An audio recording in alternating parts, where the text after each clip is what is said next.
Salut à tous, on se retrouve aujourd'hui pour parler du FC Barcelone en ce mercredi 7 août. On commence tout d'abord avec ce match cette nuit entre le Barça et l'AC Milan. C'était le dernier match du FC Barcelone sur le territoire américain. Donc ça a été un match nul de partout. Donc Lewandowski auteur des 2 buts côté FC Barcelone. Donc du côté des États-Unis, il n'y a pas de prolongation. Il y a directement tir au but. Bon, le Barça s'est incliné 4-3 lors de la séance de tir au but. Pas grave, hein, bien sûr, c'est un match seulement amical. C'est un match pour préparer la saison future. Donc, concernant les statistiques de la partie, j'ai pas vu le match parce qu'il avait lieu en pleine nuit. Mais bon, après les stats, le Barça a plutôt dominé cette équipe de Milan et aurait même dû s'imposer. Le Barça avec 17 tirs, hein, contre 6 seulement pour l'AC Milan. 11 tirs de plus comme pour le Barça.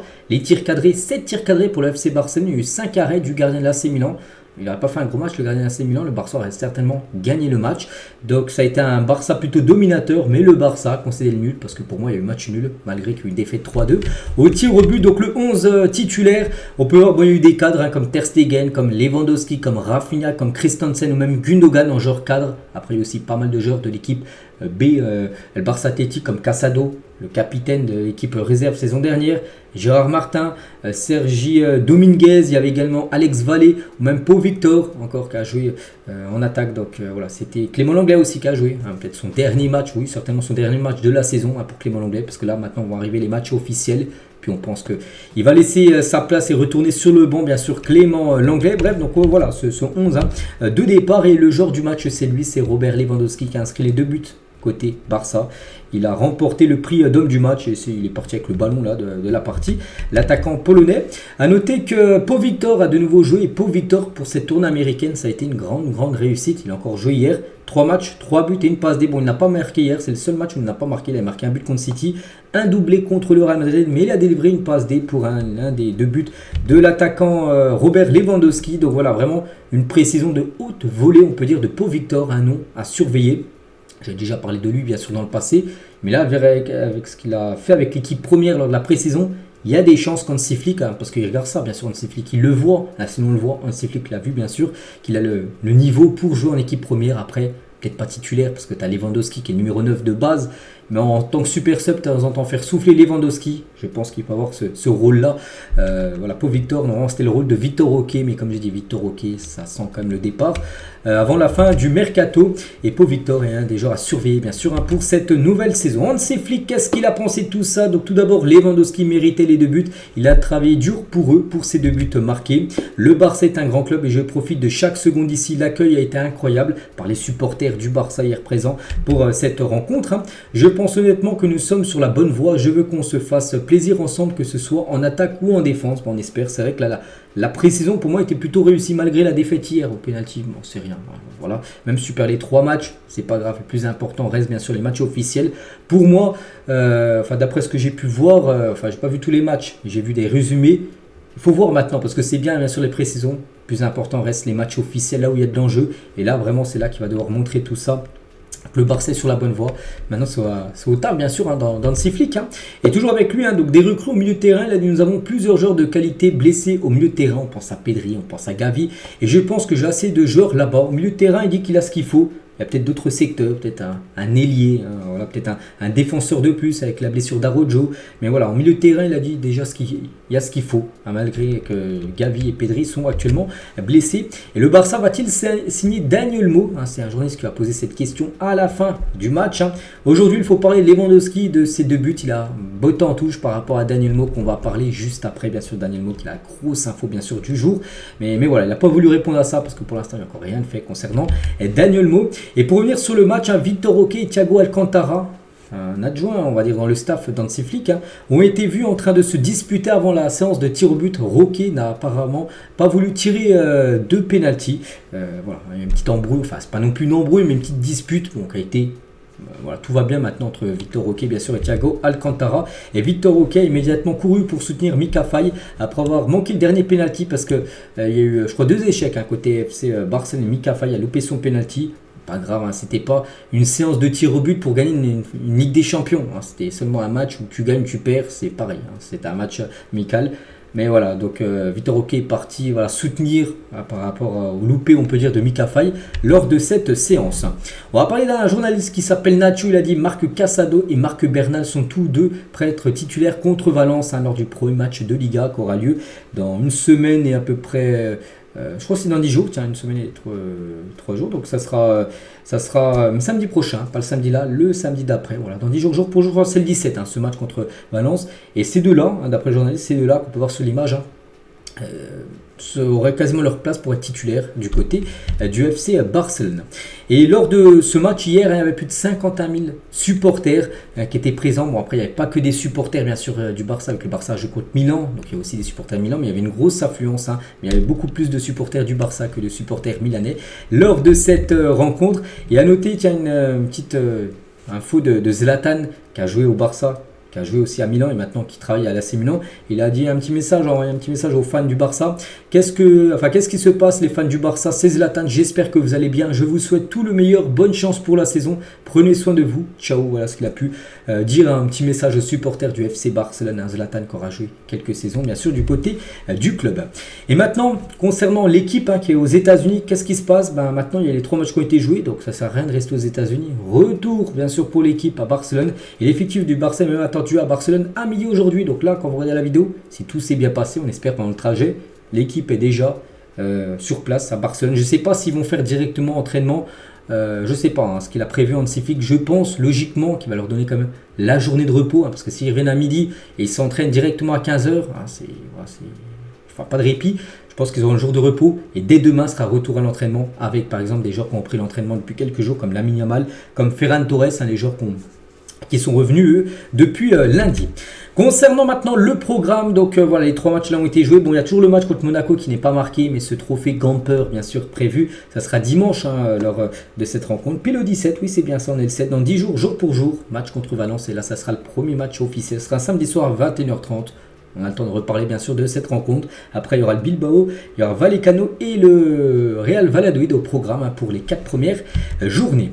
On continue cette fois-ci avec les 2-1 aujourd'hui en Espagne. Mundo Deportivo Esport, je vous les montre quasiment tous les jours quand je les vois. J'aime bien vous les montrer. Et là, ça parle d'un joueur où j'ai dit hier, les gars, on va parler de tout ça. Bon, bref, c'est Daniel Mo signé. Voilà, c'est le joueur, Daniel Mo.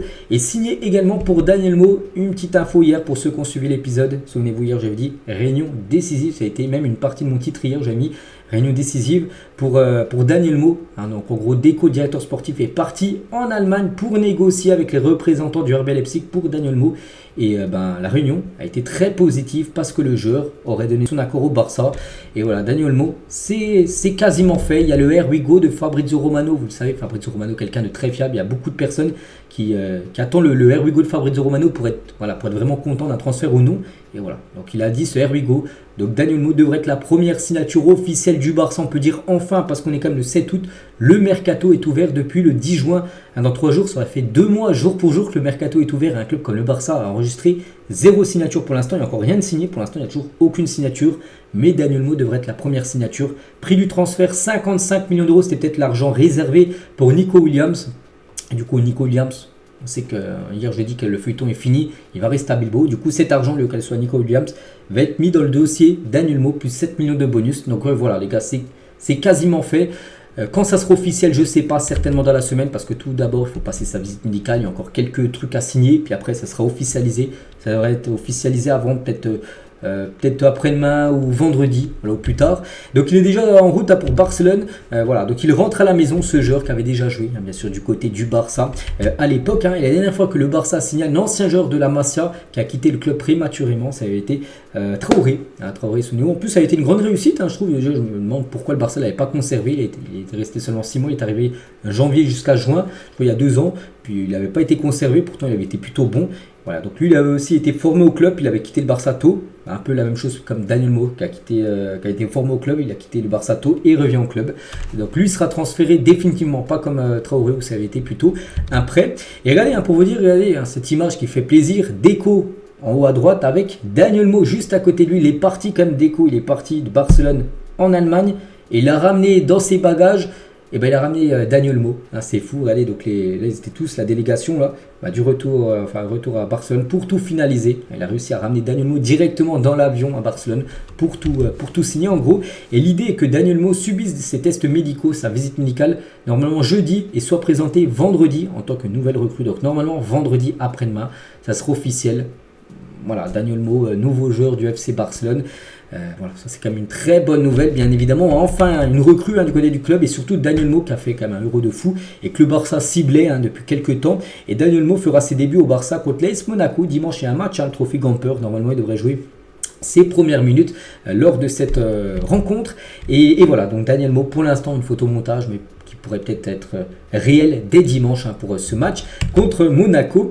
Et José Alvarez, qui est un journaliste espagnol, il a dit Dani Olmo ne sera pas la seule recrue. Pour l'instant, Dani Olmo, c'est quasiment fait. Mais le Barça ne va pas s'arrêter une recrue. 1, 2, 3 autres joueurs pourraient aussi débarquer au club avant la fin du mercato. On a l'impression que le Barça commence enfin à lancer son mercato. Après, on sait que le Barça, les problèmes financiers, ne peut pas faire ce qu'ils veulent sur le mercato. Mais là, ça y est, parce qu'on arrive comme dans les derniers jours du mercato. On est le 7, ça finit le 1er septembre. Il reste un peu moins de 20 jours. Il faut passer la seconde et ça y est, maintenant là, ça s'active avec déjà une grosse signature, la personne Dani Olmo. Et bien qu'il ait conclu un accord pour signer Dani Olmo, le Barça n'a pas abandonné la piste Nico Williams. Bon, après, Nico Williams, hier, il a repris l'entraînement. Il a dit « Je suis prêt pour cette nouvelle saison à Bilbao ». On ne voit pas comment il pourrait revenir, mais tant que c'est jouable, tant que le mercato est ouvert, on ne sait jamais ce qui peut se passer. Il y a tellement de coups de théâtre. Dani Olmo, c'est quasiment fait. Le Barça va continuer à essayer Nico Williams, même si je ne vous cache pas, les gars, que ça semble très compliqué de faire Nico Williams. Je vois plus le jeu au pire arriver l'été 2025. Et donc voilà, Barcelone tentera à nouveau, peut-être là, et aussi à nouveau de le signer l'été prochain, à moins qu'il ne renouvelle ce contrat et n'augmente sa clause libératoire actuelle de 58 millions d'euros. Donc voilà ce qu'elle va dire sur Dani Olmo, quand même l'énorme grosse info du jour en fin de signature. Et Nico Williams, le Barça encore un peu dessus, mais même si ça semble compliqué. D'autres joueurs, tiens, Federico Chiesa a été proposé au Barça, mais la priorité maintenant Nico Williams, après la signature de Dani Olmo. Donc Nico ne signe pas, le Barça cherchera un autre ailier, Chiesa pour être une option, la Juve ne demande pas plus de 20 millions d'euros, donc lui en gros, c'est vu que Nico Williams, je dis, le Barça aimerait, mais je dis, ça semble compliqué, pourquoi pas Chiesa, Chiesa déjà qui est 3 fois moins cher que Nico Williams, Nico c'est 58, lui c'est 20, donc 3 fois à peu près moins cher, et surtout qu'il va partir de la Juve. Après oui, bien évidemment, Nico Williams c'est pour moi bien meilleur que Chiesa, mais en tant que super sub, j'en sais rien. S'il retrouve son niveau qu'il avait à la Juve, par exemple lors de l'été 2021 où il avait gagné avec l'Italie l'Euro, c'est un très bon coup bien sûr. À voir, voilà. C'est juste une option, voilà, un joueur qui pourrait bien sûr être pas mal pour le club, surtout par rapport à la situation financière du FC Barcelone.